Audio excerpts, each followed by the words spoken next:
Welcome to Motivation at Hand. To know is to know how. Make your foot the foot that counts. In the courtroom's chamber, Trump seeks to evade efforts to shield from the justice cascade. With facts laid bare, in the jury's gaze, his attempts to avoid a tumultuous phase. No privilege should halt the truth's ascent. As evidence mounts, with each legal vent. In the balance of proof, let justice preside. To unveil the veracity, where falsehoods reside. Roadmap. The structure of the D.C. Appellate Court, officially known as the United States Court of Appeals for the District of Columbia Circuit, consists of a three-tiered system. Cases typically begin with a panel of 3 judges. Then move to an en banc review by the full court if requested, and finally may proceed to the Supreme Court if necessary. The panel of judges who recently ruled on Trump's immunity claim consists of 3 individuals appointed by different presidents. 2 appointed by President Joe Biden and 1 by former President George H.W. Bush. These judges form a smaller subset of the larger appellate court and are responsible for reviewing cases at the initial stage. In Latin legal terms, the 3-judge panel is often referred to as tres judices, 3 judges. If Trump chooses to pursue further review after the initial panel ruling, his case would move to the full court, known as en banc review. In this stage, all active judges on the D.C. Circuit would convene to reconsider the case. The Latin term for the full panel is plenaria quitus or simply plenaria, full panel. Should Trump again fail to obtain the desired verdict at the en banc stage, he could then appeal to the United States Supreme Court, seeking a final resolution to the legal dispute. As we closely monitor legal developments that have the potential to impact governance, democracy, and the rule of law.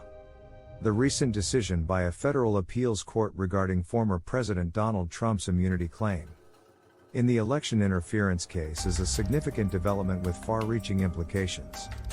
On Tuesday, February 6, 2024, a panel of judges unanimously rejected Trump's assertion of immunity from criminal charges related to his alleged efforts to overturn the 2020 U.S. election results, the court stated. The legal questions presented to the appellate court regarding a former U.S. president facing criminal charges to overturn an election are unprecedented. This decision represents a pivotal moment in the legal proceedings against Trump and could have profound implications for the upcoming presidential election. As no sitting or former president has ever been subjected to such charges in the nation's history. This unique legal scenario challenges traditional understandings of executive immunity and highlights the significance of upholding democratic principles within the framework of the law. In their strongly worded 57-page opinion, the panel emphasized that no individual, including a former president, is above the law, the ruling asserted. They emphasized that Trump's alleged actions, if proven, would constitute an unprecedented assault on the structure of our government and cannot be shielded by claims of presidential immunity. This ruling underscores the importance of accountability and upholding the integrity of the processes that Trump has opposed. Trump's legal team, led by attorney Dean John Sauer, argued vigorously for presidential immunity, invoking the potential consequences of prosecuting a sitting or former president for official acts. However, the judges pushed back against these arguments, highlighting the necessity of holding individuals accountable for criminal conduct, regardless of their position of authority. To authorize the prosecution of a president for his official acts will open a Pandora's box from which this nation will never recover, Sauer told the panel. Can a president sell pardons or sell military secrets? Those are official acts, Judge Florence Pan interjected, probing the boundaries of presidential immunity. I think it's paradoxical to say that his constitutional duty to take care that the laws be faithfully executed allows him to violate federal law, said Judge Karen LaCraft Henderson, who was appointed by President George H.W. Bush.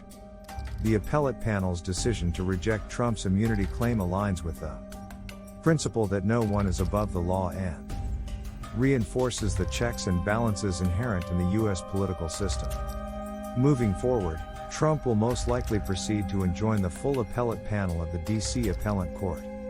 And should they uphold the lower court's ruling, Trump most likely will seek review from the U.S. Supreme Court, but the fundamental principle of accountability remains paramount.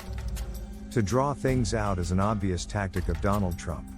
Therefore, it's easy to conclude, he will do all he can to continue to delay these proceedings. So Jack Smith waits, as we wait too. And the 2024 election speeds through. Though efforts persist, to bend and to sway. In the realm of law, what a day. With the preponderance of evidence, clear and wide. The jury shall weigh, where truth shall abide. In the halls of justice, the scales unfurl. Where evidence is tested, and truths whirl. Despite the twists and turns, in this legal flight. The pursuit of justice is a fight. Much appreciation to you for giving of your time with us at Motivation at Hand. To know is to know how. We trust you will come back soon.